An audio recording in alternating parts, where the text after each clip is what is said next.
Hey everyone, it's a big day today, and not just because our subject is a big ape, but more specifically because it's the 10-year anniversary of Donkey Kong Country Tropical Freeze, a game that I might consider, I think we even might all consider, one of the best 2D platformers of all time. It came out on February 13th in Japan, so a week ahead of the North American release date on February 21st, but we are celebrating the first official release date, again, being February 13th, which is a good day, I guess, right? It should have come out on February 14th on Valentine's Day based on how much we love it.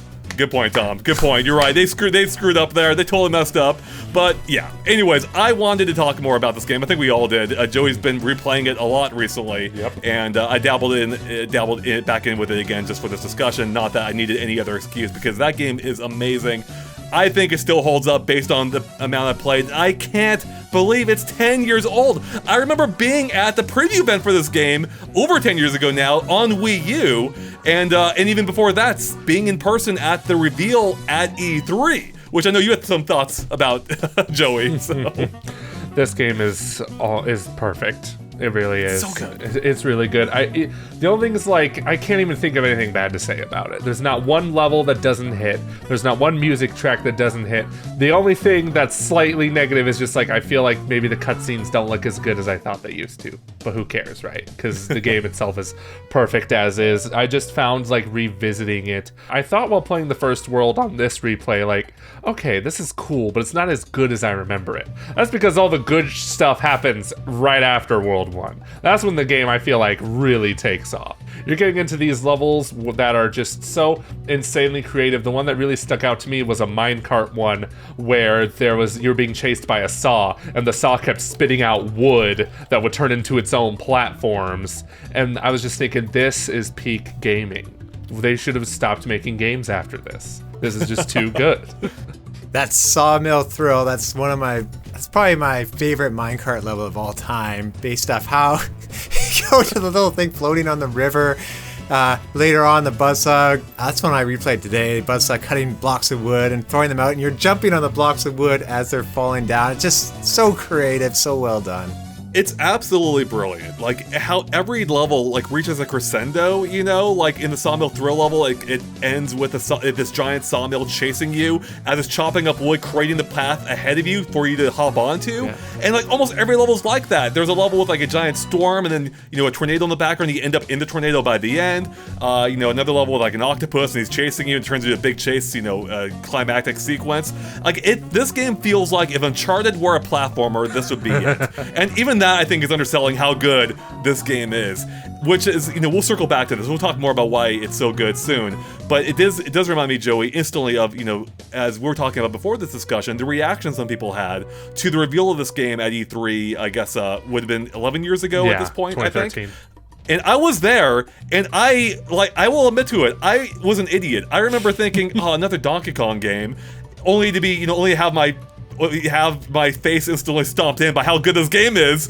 But I feel ashamed now in hindsight to have thought that, because, you know, at the time it's like, okay, just another 2D Donkey Kong. Donkey Country Returns was good, you know, but it wasn't something, I don't even fully know why I thought that. Just like, I guess it just wasn't something brand entirely new. I think there was a lot of different expectations around this time. 2013, that was the E3 where the PlayStation 4 and the Xbox One were being shown off. And that was when people were like, we want next gen. Right. Like, throw this old stuff in the trash. We want HD graphics that look like real life.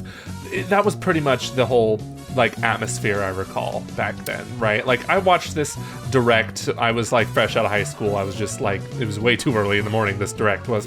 And I heard Retro Studios coming up, and I'm like, oh, maybe we're gonna get a new Metroid game. Back then, I wasn't as huge of a Metroid fan as I am now, so I was just like, it'd be cool to see another Metroid game. And then it was Donkey Kong, and I'm like, oh, it's another one of these.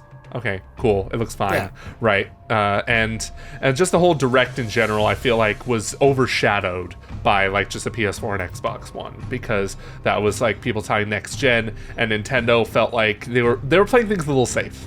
I feel like, and that was part of why the expectations for Tropical Freeze were just kind of like a mix of, oh, this isn't Metroid, and oh, it's like 2D. We've done this before, Nintendo. Show us next gen, whatever that means. In my memory, it was one of those games, kind of like Strikers, where it comes so fast after the last one. You're like, well, I just played this. I don't want to play it again. That's true. It was fresh. It was like a few years after Donkey Kong Country Returns, another fantastic platformer. Yeah, it helped bring back a series that was on ice up to that point for 15 years or so. On ice, Andre. But it just went on ice. Perfect. Yes.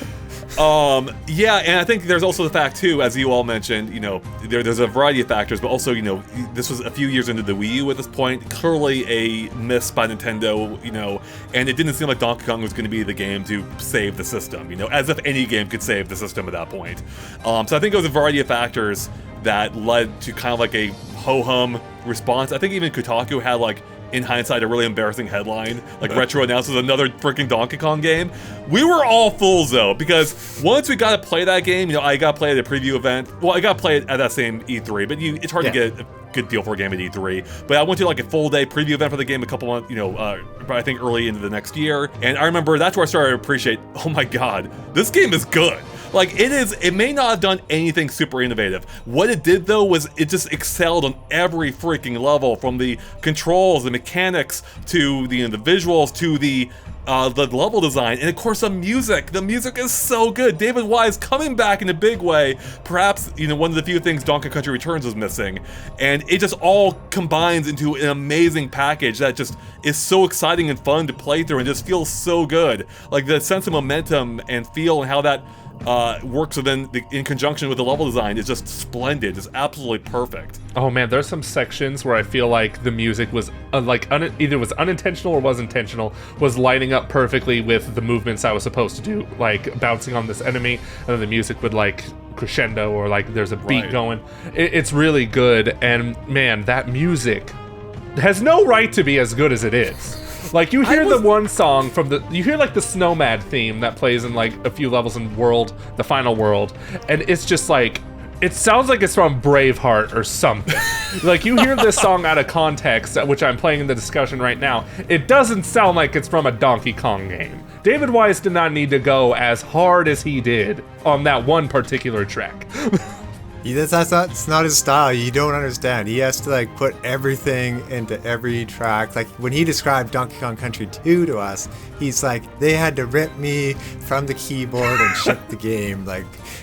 Every ounce of energy in his body is put into this. Oh, and shout out to Grassland Groove too. That was just my goodness. All the the orchestra in the back was just so.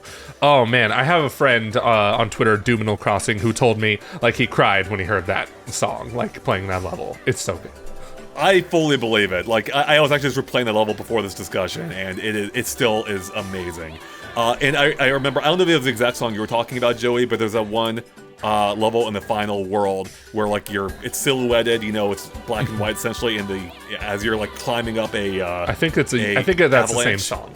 Same one. I'm pretty sure that I remember it brought me to tears. I'm this is all so beautiful. Why am I crying over an ape who just wants his bananas back? It's this is so good. This is peak platforming right here. I'm I don't know if it can ever get better. This is amazing. And my appreciation for the game has only grown over the years. I love playing it again on the Switch, even though it's basically the same game plus funky mode. Completely fine, loved it. And I think even too, Joey, the first world, it's so interesting because my first time through that first world, I had a similar experience where I'm it's good, it's fine. And then it really kicks into gear in the second world, especially in Windmill Hills. You've got the Sawmill Thrill, tons of amazing levels. But then going back to the first world, I have a better appreciation for it now. Just how kind of slowly leads you into the kind of gameplay experience you're setting up here. And even that first minecart level is really good too. You've got the plane wreckages swinging around, you're trying to dodge them. It's all very well done. And every level, getting back to the music, I think every track is distinct. And the fact David Wise did, as far as I'm aware, all of it by himself is just mind-blowing to me. And Tom, to your point, or I think, no, Joey's to your point of it even syncing up, like Sawmill Thrill, I think especially in the minecart levels, it actually does sync up perfectly. Like the music was written to complement the action happening there. Or at least complement the action you're supposed to be doing. Like if you miss a jump, you're not screwed. dying. Yeah, I remember too. I played this at a preview event also, which is weird because I had a YouTube channel with like 100 subscribers, but I guess I applied for a Nintendo Press like thing, and like Nintendo was giving press access to any schmuck with the channel back then, I guess.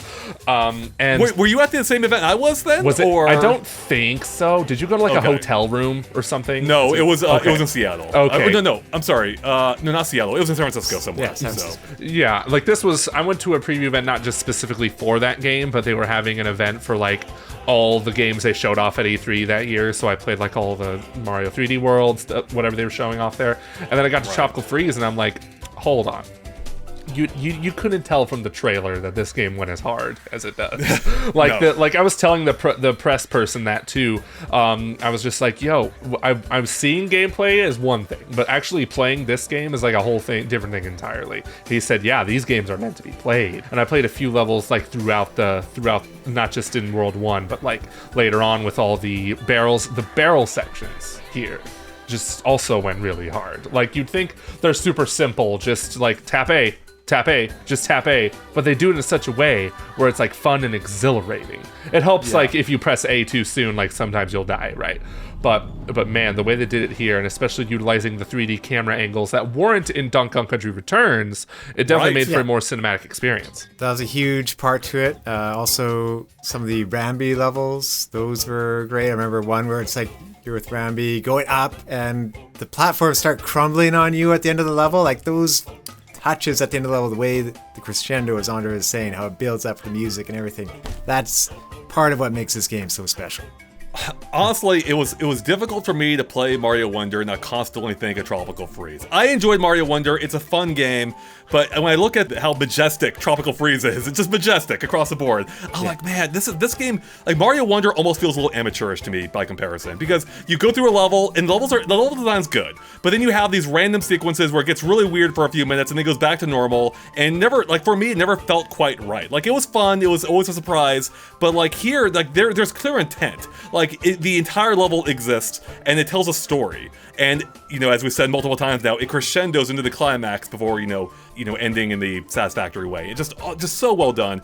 And I already gave a few examples, I gave countless more, but I think too, beyond even just that, I think part of what makes this game really interesting is there's like a real sense of presence, I guess, or impact. Like yes. you feel like you exist in this world. Almost everything you do is affecting something else. Tom, you mentioned the collapsing platforms. Yeah. You can see leaves blowing away constantly. Like if you just pat the ground or pound the ground. The backgrounds look like they're reacting. actually there for one. Like even Mario Wonder, like those backgrounds, it's just like, no, you just slapped 3D graphics over a 2D plane again. Exactly. Like, but here, like everything feels organic. Like that's what another thing that Donkey Kong Country Returns did really well too, was just making you feel part of that world and not just saying, oh, we're gonna slap 3D images over 2D.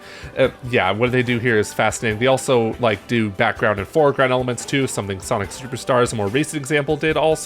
Right. And they even put that in the Smash Bros level from Smash for Wii U. Like you could go in the background or the foreground. It's really good. Yeah. And actually, that was a very distinctive mechanic, which was first introduced in Returns. But yeah, one of my favorite examples in this case, I was just replaying, I forget what it's called, but it's a hot air balloon level. And you can see, like, when you first start, you can see the other half of the level in the background. It's like, oh, what's back there? And then you get launched into it. It's like, oh, there it is. That's so cool, Yeah, it's really creative. And Donkey Kong and his pals, when compared to, like, Mario Wonder or just the new 2D Mario games in general, they actually feel like there's some weight to them. They're beefy. It definitely feels like part of the challenge too, because it's just like, yep, he can jump really high, but he can fall really fast too, this guy.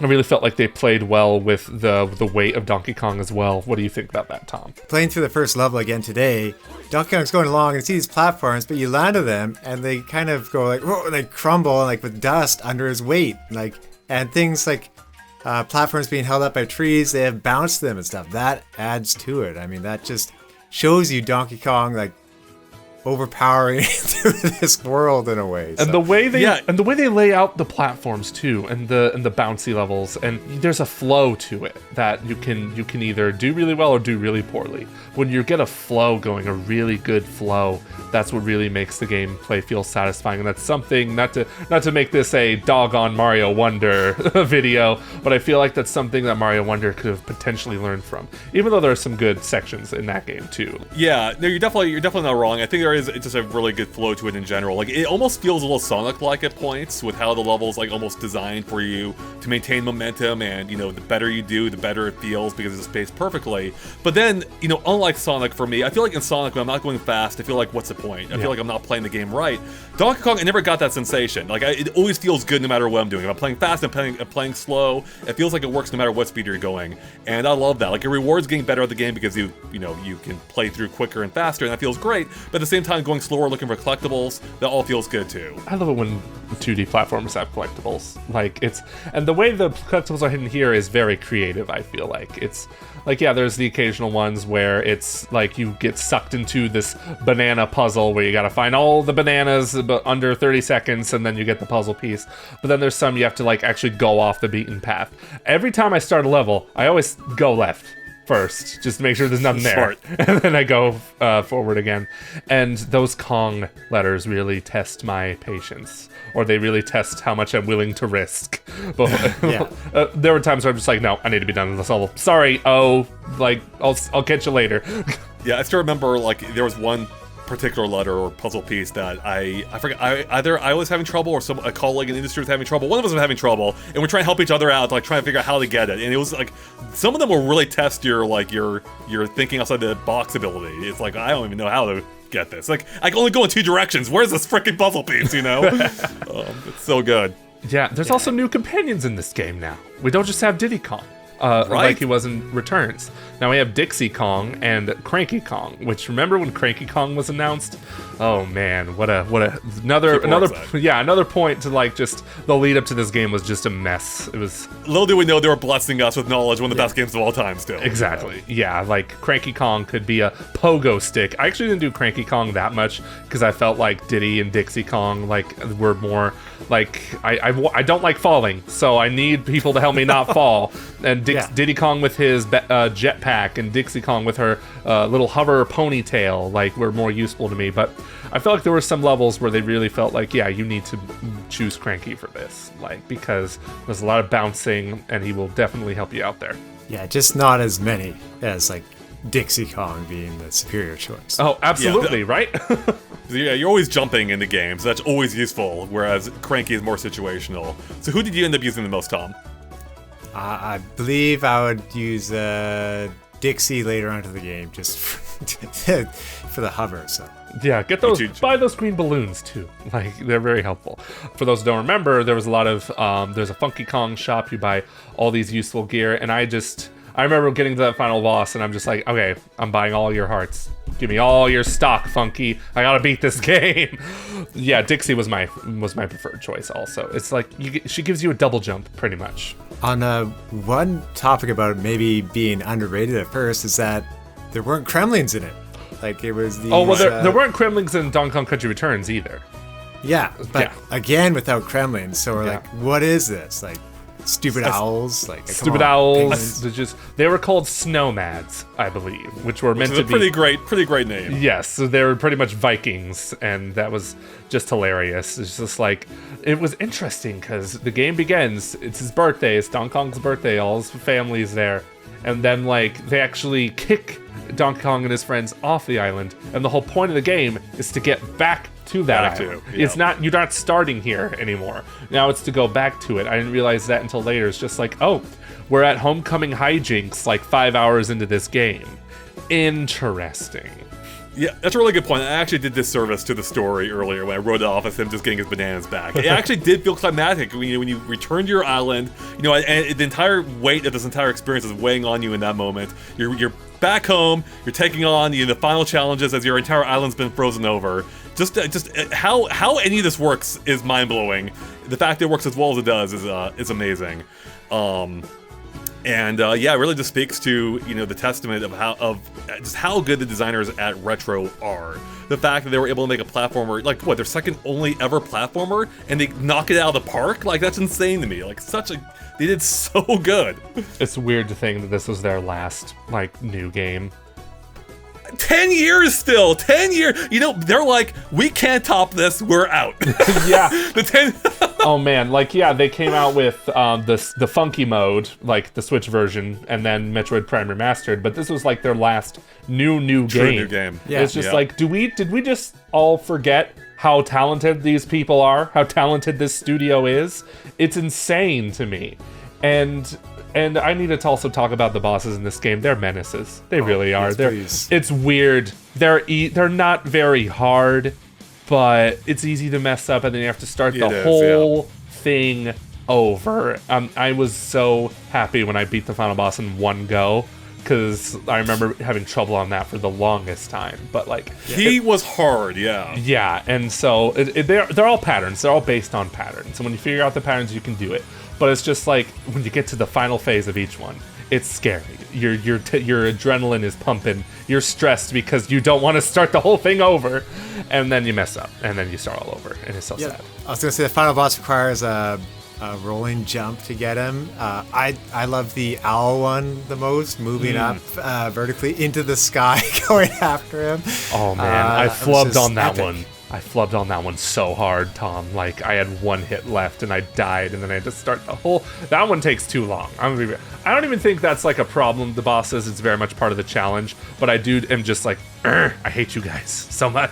Yeah, I do. I will say the bosses are... if I had to choose a weaker point of the game, I might go with them. Only because I think they needed a few more... I think they needed checkpoints. I think that would have helped. Yeah. It could be frustrating to get through. These boss battles will go on for a while. That being said, I still enjoyed them. I think a couple of them in particular stood out to me. I love the polar bear one, especially his whole, like, first of all, the music is incredible. He got this like hard rock theme going on, and then he's got this a hilarious ice cream cutscene. By the way, shout out to the cutscenes, but they animated for every partner you can have, which means there's 3 or 4 counting Funky Kong variants on these. Maybe even more if you count if Donkey Kong reacts differently if he has no partner. We did a whole compilation of it. It's amazing. And that and the final boss fight felt really good for for finishing him off. Real quick, I was going to mention too, I remember when they first showed off the Snowmads, and I think I was speculating, like, is that King K. Rool under that robe? Could it be him? And of course it isn't. But I will say, even though I'm a huge King K. Rool and Kremling fan, and I wasn't a huge fan of the Tikis, I love the Snowmads. I'm cool with them. I still want the Kremlings to come back, but I also want the Snowmads to come back too. Like, maybe they could work together. Hey, I'm cool with this. So. Yes, cool with it, because, Snowman. Yeah, you gotta wonder, like, Donkey Kong, like, not having a new game of his own after this, like, for God knows how long. Is that rumored, like, Donkey Kong game still happening at this point? I don't know. It's just... Yeah, it's crazy to me, because I still feel like even though there hasn't been one in a long time, Donkey Kong is still a very big property at Nintendo. They're coming out with the Donkey Kong like expansion at Universal Studios, and he was a big part, of course, in the movie. You got to think they're cooking up something here, but of course it can't be from Retro Studios at this point. No, It's Mario and Donkey Kong, the remake, obviously. Oh, obviously, this was his big comeback. No, they got the Donkey Kong movie coming. There's land. There'll be a game with it. Yeah, it seems too likely. I don't know if there's any. I don't know what those rumors are based on or not. Regardless of whether they're based on anything, I fully believe there's a Donkey Kong game coming. He just has too much of a presence right now. Nintendo's pushing him too hard for him not to be, and I'm excited to see what that is. Especially, even if it's not going to be from Retro. So it's going to be interesting to see what direction it is, whether it's 2D or 3D. And if it is 2D, God help that team, because there's a lot to live up to with Tropical Freeze. Oh man, I don't possibly see any future Donkey Kong game living up to this. I would love to be wrong. I can't picture it. I feel like there was like a perfect storm, like ice storm going on with that game. The right amount of people, the right amount of talented people working on this game. A lot of people I would imagine have since left after working on that game. So I don't know. I do hope the next Donkey Kong game is really good. I feel like it's got to be really good if it's coming from Nintendo. But yeah. If it's Nintendo Tokyo, I mean, they made Jungle Beat for their first game, and so they've gotten a lot better since then. That's one hope. Jungle Beat 3, let's go. One of the few teams I trust. Also, shout out to the underwater portions. Usually one of my most hated parts of any game. Donkey Kong Country Returns didn't even have underwater. They didn't even trust themselves then enough to do it. Nailed it in this case. Like, the controls are so good. Somehow DK, despite being a giant ape, just feels so elegant under the water. And especially when paired to the partner abilities, all feels really good. And this game, honestly, I can't recommend it enough. If you like platformers on any level, Donkey Kong or Mario, definitely check it out. Every level is unique and diverse, and almost really every level feels like multiple levels, because there's so much going on in them. An incredible game, and I can't recommend it enough. 10 years later, still holds up wonderfully, still beautiful, still a great game, and I want to keep replaying it even after talking about it. Any other thoughts, Joey or Tom, before we wrap it up?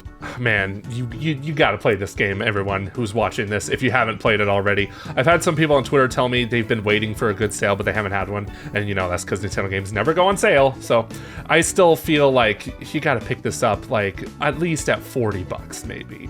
It's worth whatever you pay for it. It's one of the greatest games of all time, 2D platformer or not. And I forgot to mention, Charles Martinet gave me this game.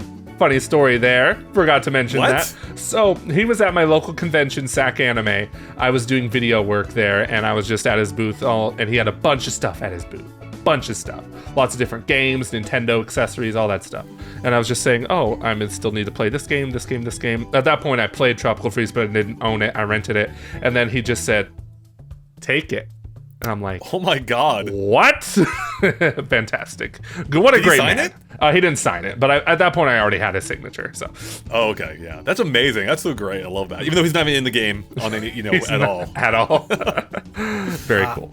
Okay, I'll add quickly. Every level has a unique name, different exits out of levels. That's always fun to go back and find them. And if you do get it and have a friend or a brother or sister, you can play with them in a 2-player co-op. When one person dies, you get to keep going. So it's a great way to play Donkey Kong Country. I think the level design is so good in this game that the only part of the game I didn't like and actually started actively actively ignoring were those bonus room segments, because they pull you out of the level, you go into a kind of generic cave, and then you gather bananas. And it's fine. In any other game, it'd be perfectly fine. Mario would be totally fine. Here, I'm I just want to go back to the beautiful world and the great flow I had going and the amazing music, So I actually recommend for anyone playing the game, skip the bonus rooms the first time, go back on the replay and grab them then. That we can just fully take in the amazing experience, visually, audio-wise, that this game is, and gameplay too. So Agreed.